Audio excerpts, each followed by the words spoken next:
विधि 59 साक्षित्व की तीसरी विधि।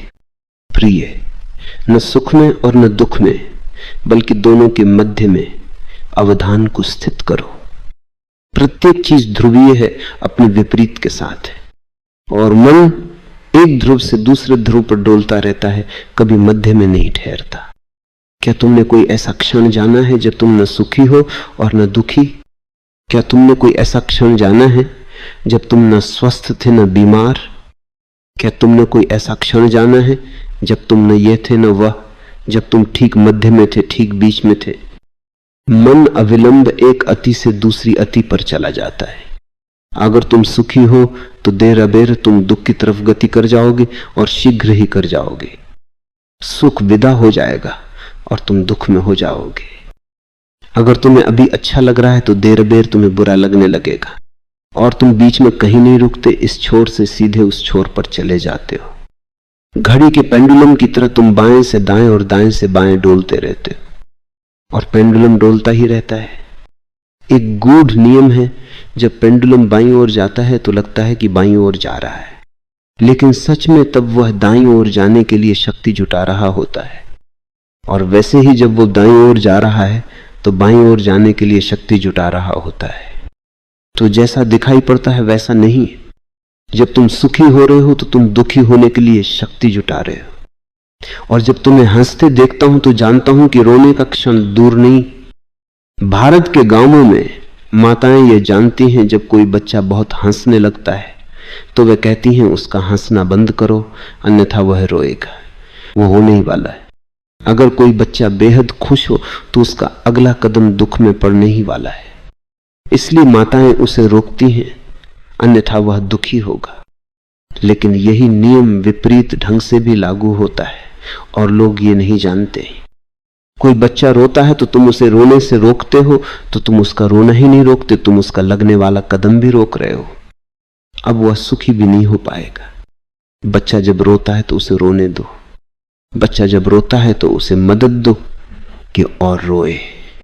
जब तक उसका रोना समाप्त होगा वह शक्ति जुटा लेगा, वह सुखी हो सकेगा।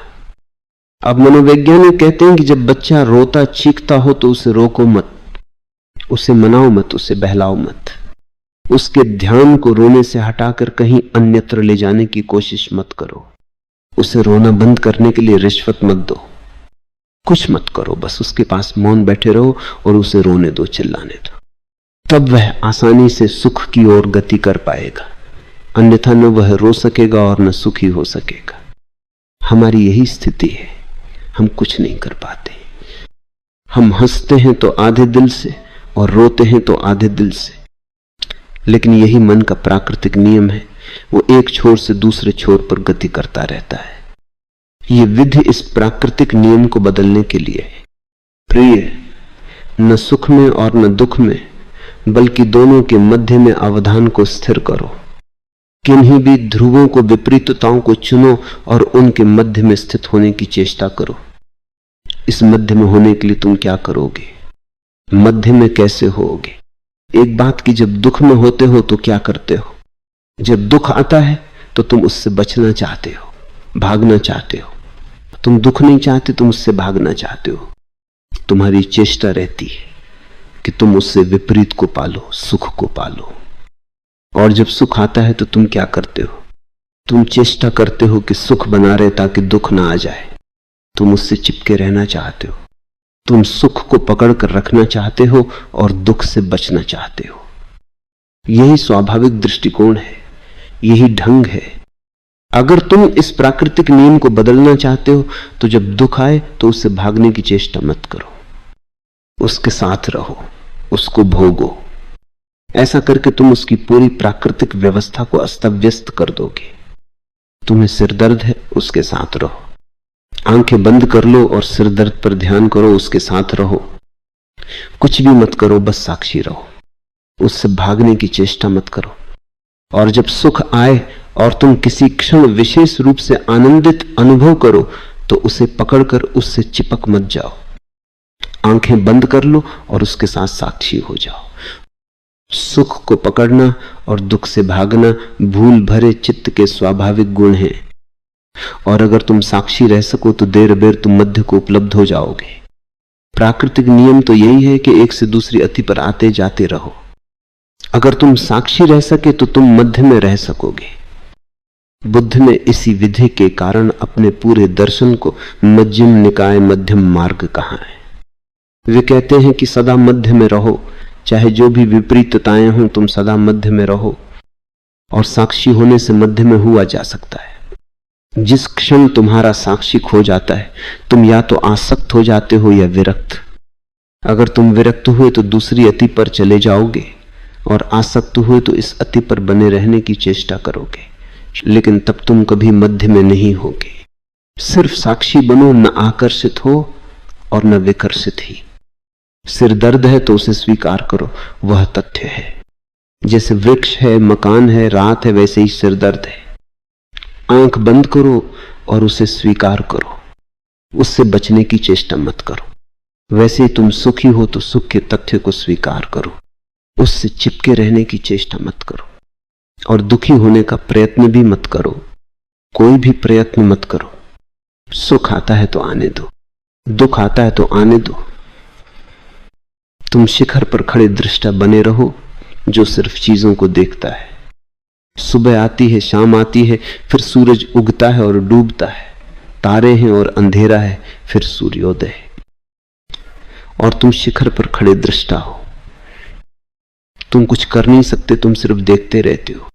सुबह आती है, इस तथ्य को तुम भली भांति देख लेते हो और तुम जानते हो कि अब सांझ जाएगी, क्योंकि सांझ सुबह के पीछे पीछे आती है।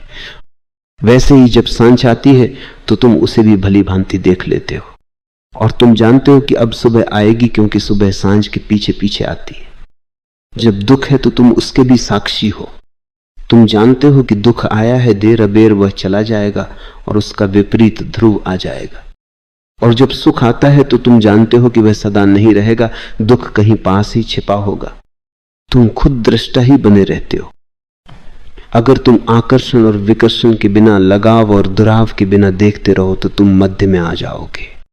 और जब पेंडुलम बीच में ठहर जाएगा तो तुम पहली दफा देख सकोगे कि संसार क्या है। जब तक तुम दौड़ रहे हो तुम नहीं जान सकते कि संसार क्या है। तुम्हारी दौड़ सब कुछ को भ्रांत कर देती है, धूमिल कर देती है। और जब दौड़ बंद होगी तो तुम संसार को देख सकोगे। तब तुम्हें पहली बार सत्य के दर्शन होंगे। अकंप मन ही जानता है कि सत्य क्या है, कंपित मन सत्य को नहीं जान सकता। तुम्हारा मन ठीक कैमरे की भांति है। अगर तुम चलते हुए फोटो लेते हो तो जो भी चित्र बनेगा वह धुंधला ही होगा, अस्पष्ट होगा, विकृत होगा। कैमरे को हिलना नहीं चाहिए। कैमरा हिलेगा तो चित्र बिगड़ेगा ही। तुम्हारी चेतना एक ध्रुव से दूसरे ध्रुव पर गति करती रहती है। और इस भांति तुम जो सत्य जानते हो वो भ्रांति है, दुख, स्वप्न है। तुम नहीं जानते कि क्या क्या है, सब भ्रम है, सब धुआं है। सत्य से तुम वंचित रह जाते हो। सत्य को तुम तब जानते हो जब तुम मध्य में ठहर जाते हो और तुम्हारी चेतना वर्तमान क्षण में होती है, केंद्रित होती है। अचल और अकंप चित्त ही सत्य को जानता है। प्रिय, न सुख में और न दुख में, बल्कि दोनों के मध्य में अवधान को स्थिर करो।